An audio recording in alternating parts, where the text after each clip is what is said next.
Professor Angela Rand, present your paper. Professor Rand is the Dean of the Social Sciences at Duke. She's been the president of the Southern Sociological Society, and I think we have the current president as well here. I just stepped down. You just stepped down? I'm behind you. I'm past. Pass, and who's the current? We got to get it here. Well, anyway. The next one. She won honors and awards from the American Sociological Association for a career of distinguished scholarship in aging and life course studies. And I'll stop here if you don't mind. And go ahead. And Schlad Hofmann will comment. 25 minutes. Okay, I'll have to hurry. I think I'll stand. Basically, what I'm going to talk about are a couple of projects that are interested in finding out what's happening to late work careers and retirement in the United States and what the causes of our different patterns of retirement timing and labor force exit in the United States. I'm going to go through the first part quickly because I think most of you are familiar that the United States is a context of what you would call an uncoordinated employment system. There's very little legislation and strong employment protection. There's a liberal pension regime which basically emphasizes private sector solutions to retirement savings. There's certainly a Social Security system, which we'll talk about in a second, but one that has always been minimalist and never meant to be sufficient for retirement. And importantly, there's a heterogeneous workforce in the United States that's growing in its heterogeneity in terms of ethnic groups, different levels of labor market skills and education, and these kinds of differences are becoming more and more important with succeeding cohorts of workers. More description of this uncoordinated labor market, employer discretion on layoffs, etc., limited unemployment benefits and workers' compensation for workers, though the recent economic downturn has led to more support of workers, but this was unusual in the second half of the 20th century into the 21st. And finally, the decline in unionization, which is effectively permanent in the United States. The retirement system, using the language that you've heard already, in the United States, you have a three-pillar system. You have a Social Security, earnings-related Social Security system. Benefits begin at age 62, but I'll explain in a second that those are going to be reduced for the baby boomers. Their mean-tested supplemental security income, which is the real welfare system in the United States. Tax-sheltered voluntary occupational pensions and employer-provided VB plans. I'll talk about those in a second. And then voluntary private savings like independent retirement accounts, which really were established for those who weren't in the labor market. When you talk about the pension system, the retirement system, you also have to talk about the health care system, which itself is in crisis and which we are debating a lot about right now. Employer-provided pensions are what basically cover those under the age of 65, and they don't cover more than about 70% of the population at any point in time. Medicare kicks in at age 65. There's a Medicaid system, which is a system for the indigent based on means testing across the life course. And finally, disability coverage, which is really stringent in its criteria for eligibility. So the healthcare system and the work system work in parallel to affect late life employment rates. Many workers will not leave their jobs until the age of 65 only because they have health insurance until then. And increasingly, employers are abandoning retirement health insurance, supporting workers after they leave the labor market, keeping workers in the labor force until they get to that age 65. So some of the dynamics that you'll see later on have a lot to do with the interplay between health insurance and employment retirement insurance. Between 1960 and 1990, you can discern with the data that we have about three different streams of retirement among workers. That first, there are workers who benefited by the defined benefit plans that we've been talking about here that were usually negotiated between unions and large-scale employers and available in the public sector. And what the defined benefit plans would do would be they were there to keep workers during the major part of their work lives, but in a very narrow window of time as they approach retirement ages to kick them out. And therefore the carrot and the stick metaphor is there. And they work very effectively to help increase the early retirement trend in the United States between the 60s and the 90s. The other stream were disadvantaged workers who would work as long as they could, at least up until they could get the reduced retirement benefit at age 62. And as those became available, that trend was quite discernible between the 60s and the 90s among the disadvantaged workers. And finally, highly educated, self-employed workers, those with multiple resources for retirement, have always been more gradual in their retirements, maybe moving into second careers after retiring from a career. So you have sort of the middle class kind of stream here, the lower class or disadvantaged stream here, and the highly advantaged stream there between the 60s and the 90s, all of them tending to try to retire earlier than in previous times. But what's begun to happen is that the long-term trends are beginning to lift up, and workers appear to be staying in the labor market later, and here you can see particularly men between the ages of 55 and 64 who had a steeper slope of early retirement, and women ages 55 to 64 who have a relatively steep slope of age-related labor force participation. In 2006, 1 in 4 persons aged 65 to 74 was in the labor force, and this was an increase from 1 in 5 in 2000. So the trend is away from early retirement with a discernible increase in the age of participation. But these kinds of cross-sectional patterns aren't very revealing. And so what I'm going to try to do is look at data over a long sweep of time to see whether we can see who's staying in the labor force and why. Okay. The question is, why has this trend declined?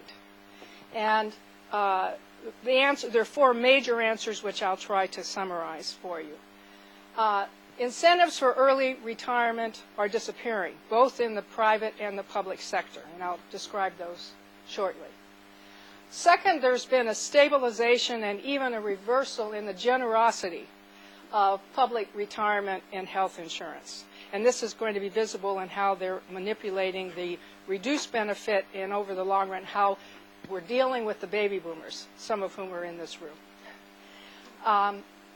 Private employer pension coverage has fallen and has shifted dramatically from defined benefits to defined contributions. And jobs have grown more unstable for older workers. Employers like to say jobs have become more flexible, but for workers it's become more unstable. All right, getting to the incentives that I just mentioned. In 1983, Alan Greenspan headed a committee that was worried about the imminent baby boom hitting retirement age about this time, 30 years later, and wanted to do something to anticipate the aging of the baby boom.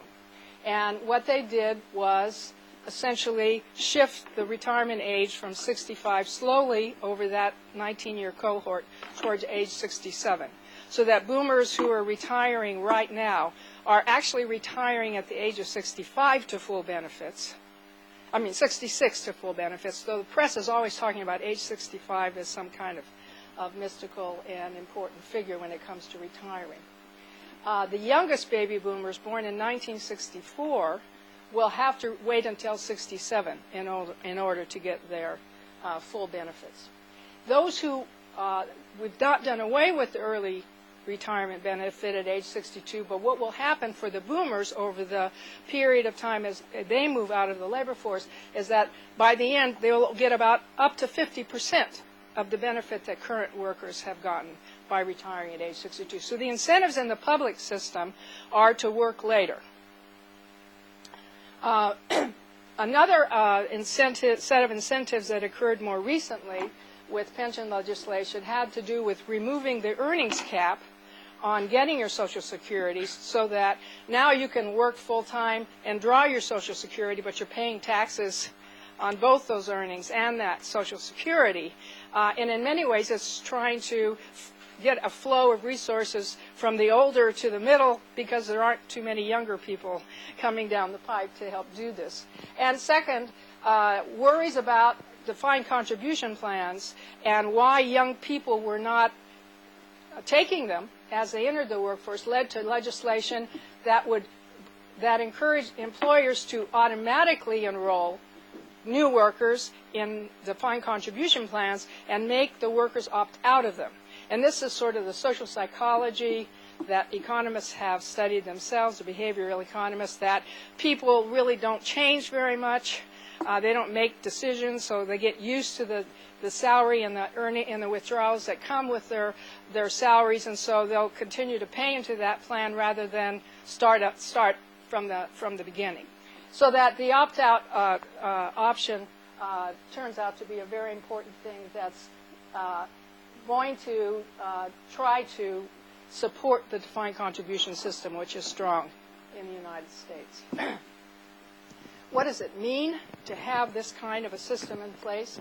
As you've already heard from speakers earlier, it means that employers, because of the sheer cost of it, are retreating from what you might call the industrial employment contract. We're not in an industrial society in the United States. We're basically a service society. And those kinds of relationships simply don't exist anymore, and they're abandoning those plans. They're preferring contingent, contract, and outsourced labor, and interested only in protecting a core workforce of usually highly skilled workers. And finally, employers are declining their pension and health insurance offers, and wages have stagnated, particularly for men. They've increased some for women, but on average, wages have not grown very much. Here's just a quick chart to give you a sense of changes in employer pension coverage by the size of the firm and the age of the employers. And overall, what you can see is employers have declined across age groups of employees and across firm sizes, except for the smallest, in providing pension coverage for workers. So they're walking away from this, offering a pension. Not participating in it, but offering it. We can talk about it. Another aspect of this is that here you have the percent of employees covered by a pension in 2000, and it's by decile, wage decile. You can see as wage decile increases, the rate of coverage increases, and really below the fifth decile, you get a very, very, very dramatic decline in coverage. So pensions are not offered to everybody, and they're increasingly offered to only the highest wage workers. And here we have the participation in defined contribution and defined benefit plans between 1979 and 2005. And what you can see, essentially, the defined benefit plan marching down the chart, and the defined contribution plan essentially reversing places. And here in the middle, you have hybrid plans that combine defined benefits and defined contribution. Those who are covered by hybrid plans typically are the most advantaged workers, because what they do is participate in a defined benefit plan, then take a supplemental defined contribution plan. So these are very, very privileged workers. So the plans and the distribution of these different kinds of plans has had a kind of countervailing effect. Actually, offering defined contribution plans in the United States has increased the access to defined contribution, to pension plans in general. Historically, only half of the labor force in the U.S. has ever had access to a pension plan. But what the introduction of defined contribution plans did was increase that opportunity for pension saving in this kind of a private sector plan. A fellow by the name of Edward Wolf, an economist at Columbia, essentially said this raised on average some pension saving in the average American household, but about 80% of the gain from defined contribution plans came to the top 20% of household income groups. So that what you have is strong implications, though, more access for less privileged workers, strong implications for greater stratification. Second thing you have to think about is that unequal earnings stratify the capacity to invest in these plans. So those who are putting more money into these plans are already at the higher earnings levels. Lower workers contribute less. Added to this, employers differentially match employees' plans. Some employers do not match these plans at all in the United States. Some employers do match them, but even within their own workforces, they have a scale of matching the pension contribution based on earnings, so that lower earnings workers at Duke probably have less employer match than I do at the higher end. Higher end, I'm not the highest paid, but I'm on the high end. Other stratification implication of these plans is that if you encounter some kind of life course shock, unemployment, illness, in the defined contribution schemes in the United States, which allow you to borrow from your plan or to cash them out with some penalties, these shocks can in fact lead to dissaving. And if you don't stay with the game with defined contribution plans, which work on the miracle of compound interest over a long sweep of time, then you can find yourself shifting back and forth in your savings history. And lower status workers are more vulnerable to these shocks over the course of a lifetime. And finally, the newest area that interests me is financial literacy. And financial literacy is highly unequally distributed in the workforce. And if you couple that with risk aversion among workers, what you have is a problem of education in systems that depend on defined contribution plans, of teaching workers how to deal with these kinds of questions of literacy, which I hope I can get to before I end.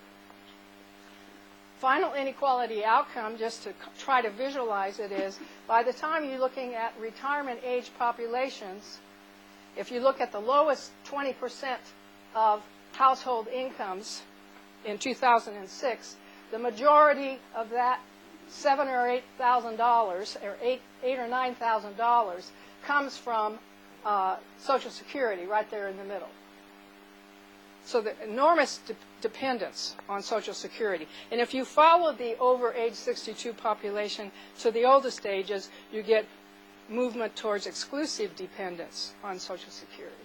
The highest income group, the highest 20% you can see, have defined benefit plans, have Social Security, but have right here in the middle also earnings, because these are the high status groups who continue to work because they're healthier, they have jobs they like, they have jobs, employers who want to keep them. The uncertainties that emerge have always been there in many respects, but at different levels. Those three income streams have always had, that I've mentioned between 60 and 90, have always had some uncertainty, variable uncertainties about the future.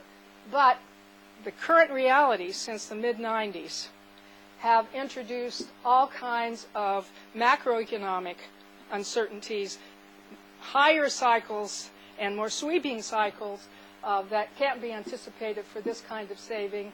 And uncertainty also has to do with how narrow and how privileged the capacity is for different workers in the labor force to understand what's going on and to try to manage what's going on. So that's a very quick blow through history, but it really leads to kind of 4 general hypotheses or working hypotheses that I like to want to cover.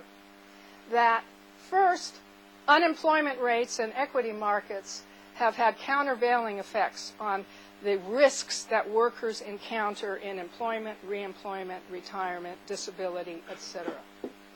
That succeeding cohorts of workers, those who have entered the labor force and had their careers in the labor market experiencing changing pension landscape, growing, ever-increasing cycles of economic instability, etc., that younger cohorts display greater, more diversity and instability in their late careers than older workers do.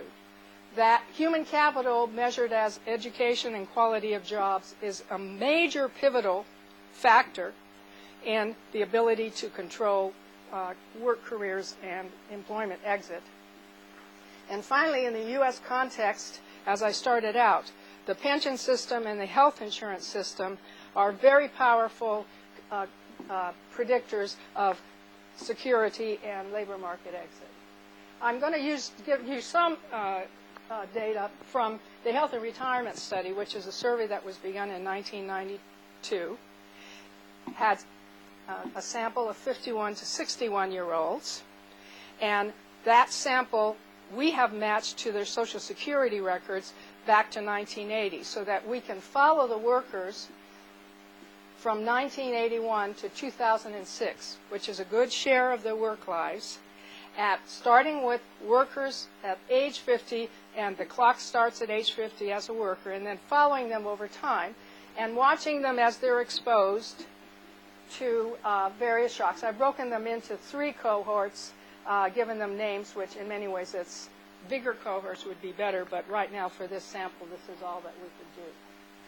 What I'm interested in doing over between 1980 and 2006 is predicting the rate at which individuals are exposed to unemployment, reemployment, disability, downward earnings mobility, upward earnings mobility, retirement, unretirement, which is going back to work after stopping for a while, and changes in Social Security income and private pension income.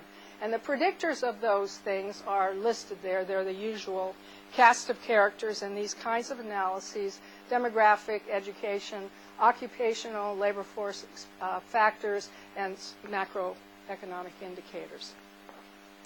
The study, the paper, which I cannot possibly describe in great detail, really looks at 3 ways of looking at these dynamics that I've been trying to emphasize. Transition rate models, which are the rates at which individuals encounter various risks: risk for unemployment, risk for disability, risk for retirement, etc. Growth curve model, which looks at within individual changes in response to various kinds of conditions, and latent class models. And I really want to get to the last ones, which aren't in the paper,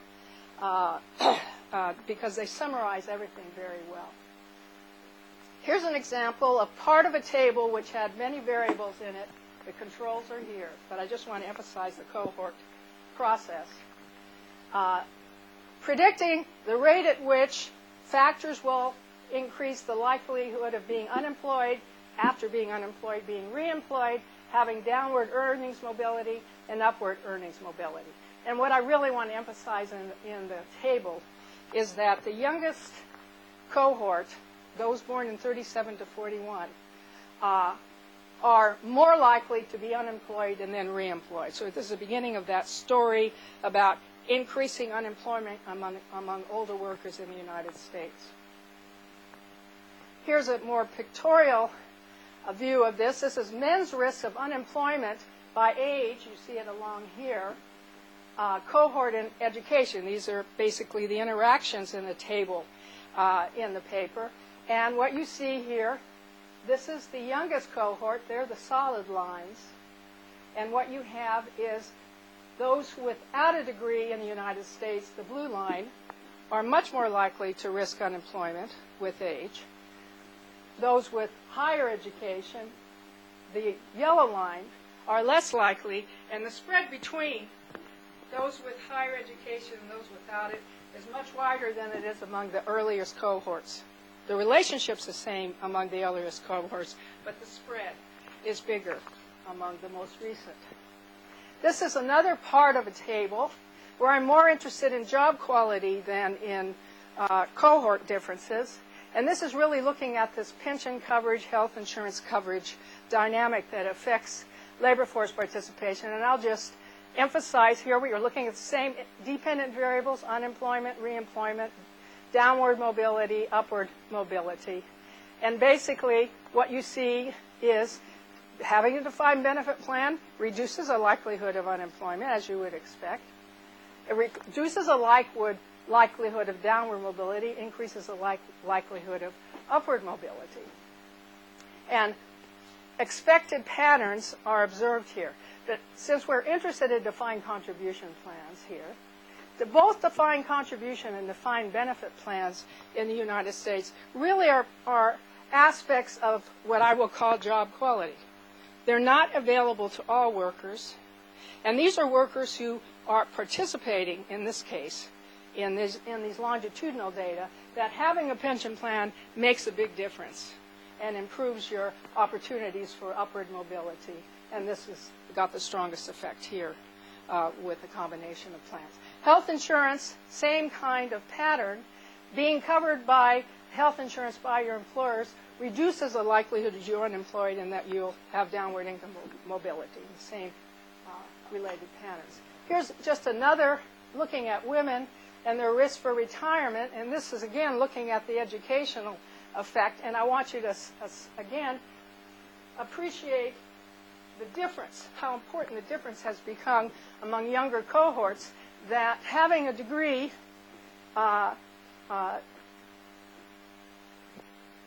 increases the risk of retirement at an earlier age than it does. No degree increases the risk of retirement at an earlier age. That's the blue line, while a university degree slows the rate of retirement. And in the end, the storyline here in these analyses is that the more controlled, slower rate of retirement is the most desirable one, where people probably have resources to choose when to finally leave the labor force. Another cohort story, if we're looking at retirement and unretirement, that once women leave the labor, women are more likely to retire. They retire earlier, and once they retire, they don't go back. So the unretirement is negative.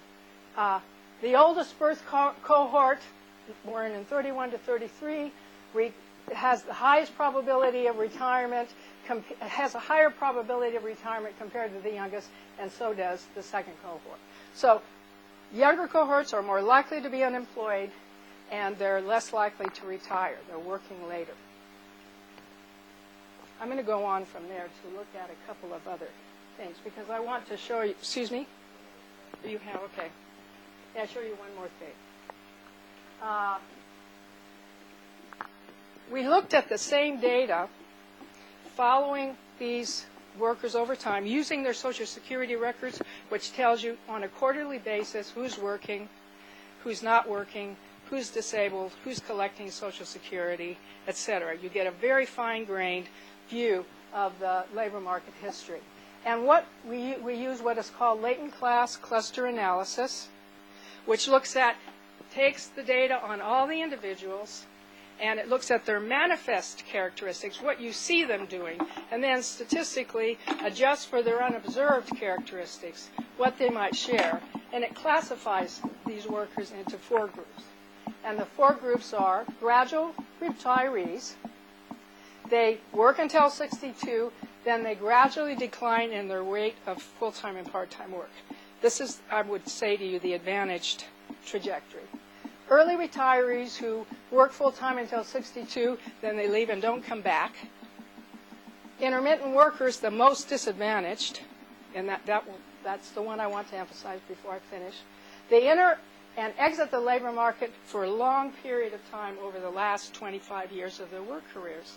And this is a growing proportion of the labor force. And finally, women who don't work very much. And here's what it looks like. here's age. We started them at 50 as workers. The gradual retirees, you can see, begin retiring slowly at 52, and then drop much more gradually after that once they reach this age, which is, this is 62 and this is 65, the normal retirement ages. The intermittent workers, which are about a fourth of the sample, you can see are working full-time. Are working full-time. Only half of them are working full-time at the age of 50, and then they decline very rapidly in their labor force participation. This is long before they qualify for retirement. So what I want to emphasize is that the structural changes that we've observed, the macroeconomic shocks that we've experienced, the growing diversity of the labor force has really created a heterogeneity here. There's a trend away from early retirement for a majority of workers, but there is a significant minority, 27% of them, who are experiencing very unstable work careers in the most critical time of saving for retirement, both in the public sector and the private sector. Thank you.